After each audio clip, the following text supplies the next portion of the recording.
Hi കൂട്ടുകാർ, അസ്സലാമു അലൈക്കും വറഹ്മത്തുള്ളാഹി തആല വബറകാതുഹു. 2ാം ക്ലാസ് വിദ്യാർത്ഥികൾക്ക് നാളെ ഖുർആൻ ഹിഫ്ള് എക്സാം ആണ് വരുന്നത്, തിലാവത്തുൽ ഖുർആൻ എന്ന് പറഞ്ഞിട്ട്. അപ്പോൾ നിങ്ങൾക്ക് ഖുർആനിൽ നിന്ന് നോക്കി ഓതാൻ ഈ 2023 മോഡൽ ക്വസ്റ്റ്യൻ പേപ്പറാണ് ഞാൻ ഫസ്റ്റ് വെക്കുന്നത്. പിന്നെ അവസാനം 21, 22 ഞാൻ ഫോട്ടോ ആയിട്ട് ആഡ് ചെയ്യുന്നുണ്ട്.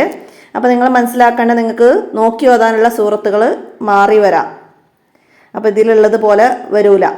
ഇപ്പോൾ ഇതിൽ സൂറത്തുൽ ബയ്യിനയിലെ 6, 7, 8 ആയത്ത് ഓതി കൊടുക്കാനാണ്. അപ്പോൾ അതുപോലെ നിങ്ങൾക്ക് ഇഖ്റ അവസാനത്തെ വലിയ സൂറത്തുകളാണ് നോക്കി ഓതി കൊടുക്കാൻ വരിക. അപ്പോൾ അത് ശ്രദ്ധിക്കണം. വല്ലൈലി അതൊക്കെ അങ്ങനെയുള്ള സൂറത്തുകളുണ്ട്, അവസാനത്തിലേക്ക് കുറച്ച് വലിയ സൂറത്തുകളാണ്. അപ്പോൾ അത് നന്നായി മനസ്സിലാക്കി പഠിക്കുക. അപ്പോൾ അത് ഓതി കൊടുക്കുമ്പോൾ ആ ആയത്തുകളിൽ വരുന്ന കാര്യങ്ങൾ മഹ്റജ്, അതായത് ഇപ്പോൾ ഇവിടെ വന്നത് സൂറത്തുൽ ബയ്യിനയിൽ നിന്നുള്ള കാര്യങ്ങളാണ്. അതിൽ നിന്നുള്ള ഓരോ വേർഡ്സുകളും പറയുമ്പോൾ വാവിൻ്റെ മഹ്റജ് അതിൻ്റെ മഹ്റജിൽ നിന്നാണോ പുറപ്പെടുന്നത്, ഉന്നത്തു നൂന് ശ്രദ്ധിക്കുന്നുണ്ടോ, മഹ്റജ് ഹാ അതിൻ്റെ മഹ്റജിൽ നിന്നാണോ, മദ്ദുകൾ ശ്രദ്ധിച്ചിട്ടാണോ ഓതിയത്, ഹാ മഹ്റജ് അതിൻ്റെ മഹ്റജിൽ നിന്നാണോ, അതുപോലെ ഐന് വന്ന പദങ്ങളിൽ ഐന് അതിൻ്റെ മഹ്റജിൽ നിന്നാണോ, ലോദ്, സോദ്, തോ ഇങ്ങനെയുള്ള അക്ഷരങ്ങളൊക്കെ അതിന് ഓരോ മഹ്റജുകളുണ്ട് നമ്മൾ ഉച്ചരിക്കുമ്പോൾ. അപ്പോൾ അത് ഖുർആൻ പാരായണത്തിൽ നമ്മൾ ശ്രദ്ധിച്ച് ഓതിയിട്ടുള്ള മനസ്സിലാക്കേണ്ട കാര്യങ്ങളാണ്. അപ്പോൾ അതൊക്കെ ശ്രദ്ധിക്കുക. പിന്നെ ഹംസത്തുൽ വസ്ല്, നമ്മൾ ഒരു അലിഫിൻ്റെ മുകളിൽ സോദിൻ്റെ തല പോലെ വരുന്ന ഫതഹുകളെ കുറിച്ചിട്ട് പഠിച്ചിരുന്നു.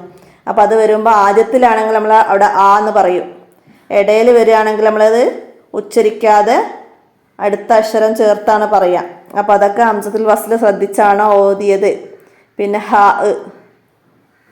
ഒക്കെ ശ്രദ്ധിച്ച്, പിന്നെ വഖഫ് ചെയ്യുമ്പോൾ ഹാത്താവും അസ്ലിയായ മദ്, അതായത് അലിഫ് വാവിലൊക്കെ വഖഫ് ചെയ്യുമ്പോഴൊക്കെ ശ്രദ്ധിക്കേണ്ട കാര്യങ്ങൾ അതൊക്കെ ശ്രദ്ധിച്ചാണ് കുട്ടി ഓതി കൊടുത്തതെന്ന് നോക്കും. അവിടെ മഹാരജുൽ ഹുറൂഫ്, തജ്വീദിൻ്റെ നിയമങ്ങൾ, ശൈലിയായിട്ട് ഓത്, അതായത് നന്നായിട്ട് രീതി ഓത്, അതൊക്കെ കഴിവ് പരിഗണിച്ചാണ് അതിന് 50 മാർക്ക് കുട്ടികൾക്ക് നൽകുക. പിന്നെ ഹിഫ്ലിന് വരുന്നത്, ഇതിൽ വന്നത് ഇവിടെ ഫാത്തിഹ ഓദിച്ചിട്ടുണ്ട്, ഖുൽ ഹുവല്ലാഹു അഹദ്, ഇദാ ജാ നസ്റുല്ലാഹി, പിന്നെ തബ്ബത്തുനിന്ന് കുറച്ച് ആയത്ത്, പിന്നെ ഖുൽ അഊദു ബിറബ്ബിൽ ഫലക്ക്, ഇത്രയും ആയത്തുകളാണ്. അപ്പോൾ നിങ്ങൾക്ക് തജ്വീദുൽ ഖുർആനിൻ്റെ അവസാനത്തിൽ ഒരു ഹിഫ്ല് എന്ന് പറഞ്ഞിട്ടൊരു ഭാഗം ഉണ്ടാവും, ചെറിയ സൂറത്തുകൾ കാണിക്കുന്ന. അപ്പോൾ ആ ഭാഗത്തു നിന്നുള്ള സൂറത്തുകളാണ് നിങ്ങൾ കാണാതെ പഠിക്കേണ്ടത്.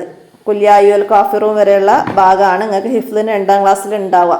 അപ്പോൾ അത് നന്നായി മനസ്സിലാക്കി പഠിക്കുക, അതാണ് കാണാതെ ഓദിക്കുക. അപ്പോൾ അത് മനസ്സിലാക്കുക. പിന്നെ നോക്കി ഓതുമ്പോൾ ശ്രദ്ധിക്കേണ്ട കാര്യങ്ങളൊക്കെ മനസ്സിലാക്കി ശ്രദ്ധിക്കുക. അപ്പോൾ ഇത്രയും ആണ്. അപ്പോൾ ഇടയെന്ന് ആയത്ത് ചോദിക്കും കുട്ടികൾ. ഇപ്പോൾ ഇവിടെ തബ്ബത്തുനിന്ന് സയസ്ലാ നാറൻ ദാത്തലഹബ് അങ്ങനെ ചോദിച്ചു. അപ്പോൾ കുട്ടികൾക്ക് അങ്ങനെ ഇടയെന്ന് വരുന്ന മാറി വന്നാൽ മനസ്സിലാക്കി ഓതി കൊടുക്കാൻ കഴിയുന്ന രീതിയിൽ നിങ്ങൾ പ്രാക്ടീസ് കൊടുക്കുക. അപ്പോൾ ഇത്രയാണ്. അപ്പോൾ നിങ്ങൾ എല്ലാവരും ഉപകാരപ്പെടുത്തുക. നിങ്ങളുടെ കൂട്ടുകാർക്കൊക്കെ ഈ വീഡിയോ ഷെയർ ചെയ്ത് കൊടുക്കുക. അസ്സലാമു അലൈക്കും വറഹ്മത്തുള്ളാഹി വബറകാതുഹു.